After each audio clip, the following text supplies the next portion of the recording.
Hi there, it's Julie with the Edmonton Newcomers Center, and today we're here for the first in a two-part series with John McGraw. A while back, I was at an event and I heard John speak, and I knew I had to approach him to see if he would be willing to do a video for us. In his series of videos, he has some excellent advice of how newcomers can adapt to their new environment, especially when it comes to the workplace. To help you better understand these tips, he's given a lot of explanation that's very helpful. So let's get started with part one.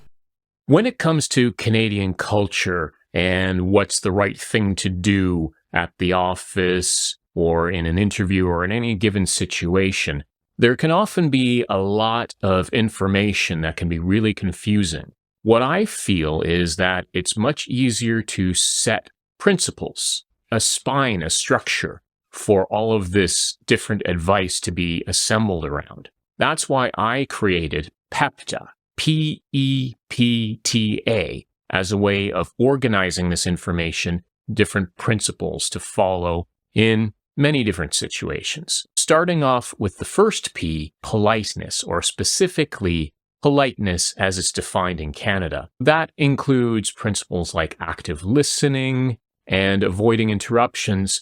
But I would say one of the central things about politeness in Canada is avoiding confrontations. There's a sense of wanting to get consensus on different things. So that's part of why interruptions are avoided or apologized for.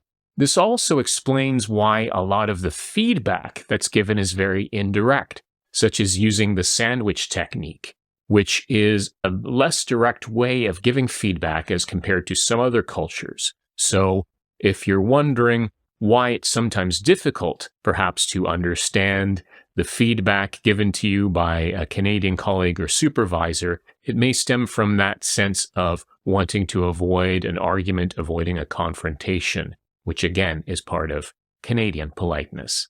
The E stands for equality. This includes the concepts of fairness, which explains why multiculturalism is part of Canada's constitution. But it also includes the idea that because everyone is equal, then it's okay and in fact encouraged to advocate for yourself. Self-advocacy, in fact, is an essential part of defining your career trajectory. Having conversations with your supervisor, explaining what it is that you would like to achieve in your career, and asking for advice on how to go in those directions. It's very different than some other cultures where you're not expected to talk to your supervisor about where you would like your career to go, but rather that you just work hard and eventually opportunities will be offered to you. But unfortunately, if you follow that in the Canadian workplace, there's a very good chance you won't be given any opportunities because you didn't take the initiative to speak up. So the equality does come with a sense of responsibility. This also shows up in the way that we communicate with each other. In Canadian culture, there's generally not a usage of formal titles. Rather, first names are preferred, except in some situations such as dealing with professors or doctors. But in the corporate culture, it's very common to use first names, even with someone who's very high up in the hierarchy, such as a CEO. And the communication tends not to be overly formal. It is polite.